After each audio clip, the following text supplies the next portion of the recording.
Volkswagen is a company that I have no faith in at all. Sure, Volkswagen can have good cars that you can say they are pretty um, luxurious here and there. You can say they're pretty luxurious, but in terms of reliability, I have never looked at a Volkswagen as a main car. I've just seen it that it's brought its goodness or its luxury things from other sports cars that they have. So let me tell you. So Volkswagen has about 10 vehicles, 10 brands under their belt. And the issue with that is that they have way too many cars that they have to worry about, and they don't worry about their flagship Volkswagen, their base, the thing that everybody knows here in the United States. So in the United States, we have certain cars that are from Volkswagen and other cars that are not here in the US at all. So we're starting off with the cars that Volkswagen has under their belt, which is the Audi, which is another company that it's a hit or miss, which I do like their interiors are decent. They drive pretty quick, as I've seen on YouTube. I don't think I've ever experienced an Audi, to be honest. I've just seen it in person by a doctor or a nurse that used to come visit my grandmother to give her insulin or to check up on her. But other than that, I've never actually checked out an Audi in person. I've just seen them, and they look pretty bland. They look like every other car, every other Audi. So if you look at every Audi, they all look basically the same. It doesn't matter if it's a newer model, an older model, 10-year generation. Like say 10 years have passed. They all to me look the same. I don't see that an Audi looks it looks different from another one. It's like Audis look the same to me. So that's an issue. So I have to say reliability is another thing that gets me to be like, no, no, no, no, I don't want it. And then the next one is Bentley, and Bentley is the one that people call the luxury king and super luxurious that costs probably millions of dollars or a couple $100,000, like maybe three, four, $500,000 or almost $1 million, if not $1 million. But I do have to say that those they're up there with the Rolls Royce. They're up there with the Mercedes Maybach or Maybach or whatever you want to call them.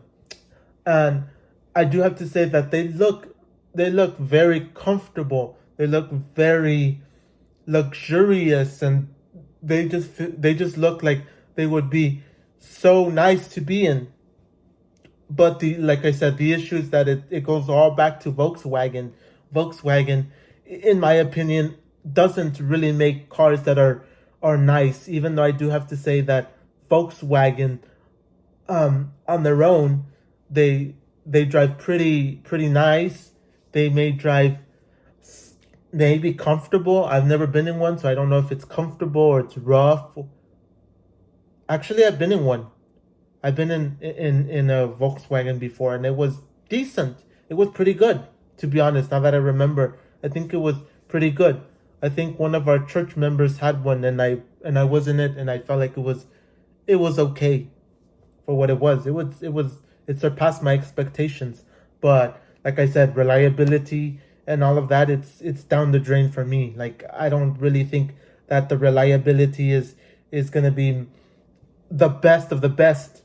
And then we have the Cupra, which it's not in the United States. I don't know too much about the Cupra, so I'm gonna just say we have the Cupra.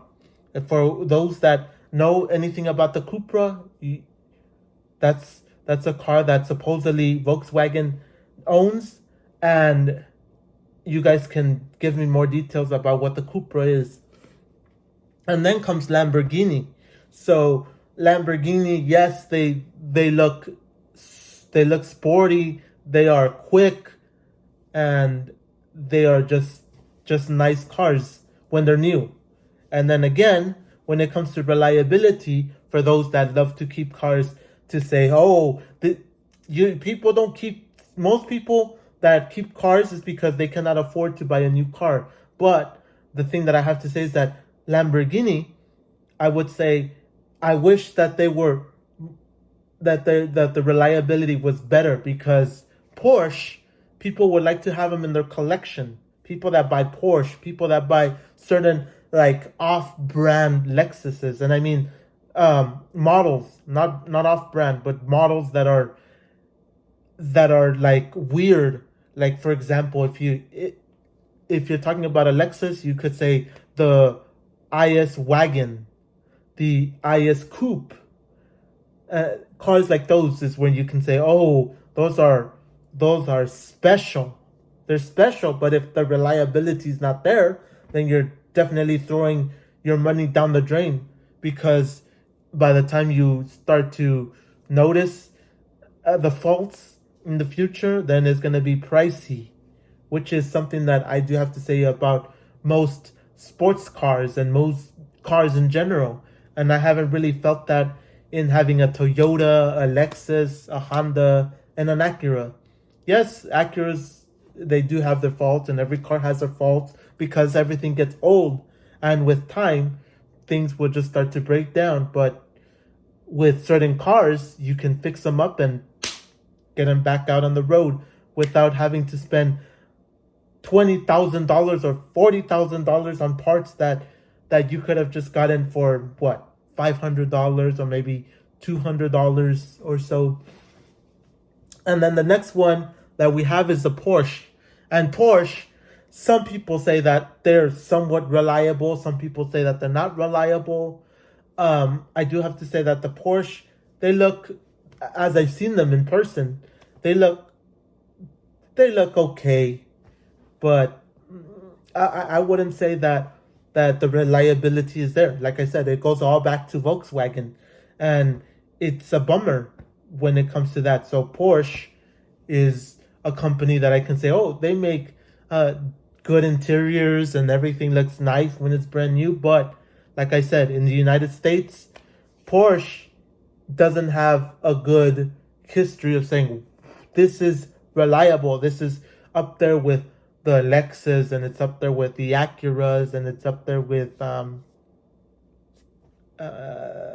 guess just those two cars, because I've seen so many cars that don't stand up to their reliability.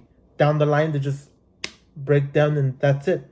So with Porsche, I do have to say that it's, I don't know. I've never known about reliability with them. They're nice though, and they drive pretty quick also, but they're not like $1 million as like Bentley or probably Lamborghini. And then we have MAN, which I do have to say that MAN, I don't really have anything to say about MAN because I don't know. It's not here in the United States. And then we have Scania, which I do have to say that I don't know too much about it either. It's not in the United States.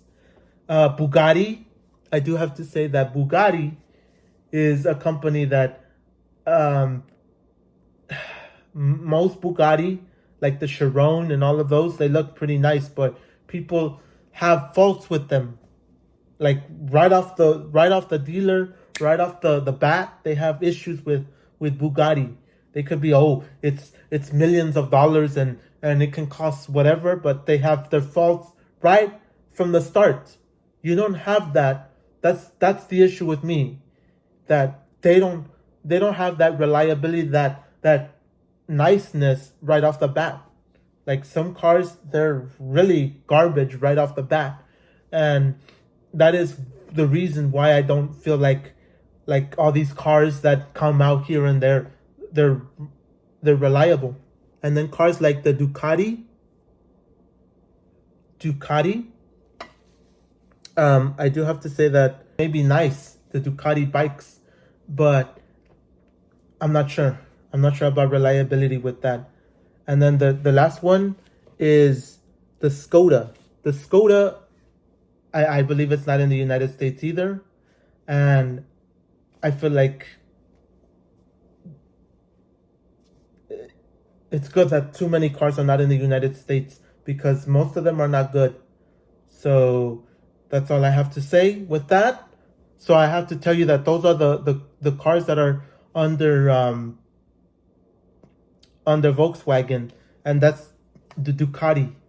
Ducati, I feel like it's a here and there. I've never been in one, and on the bikes I've never seen one, so I'm not sure if they're reliable, they're good or not.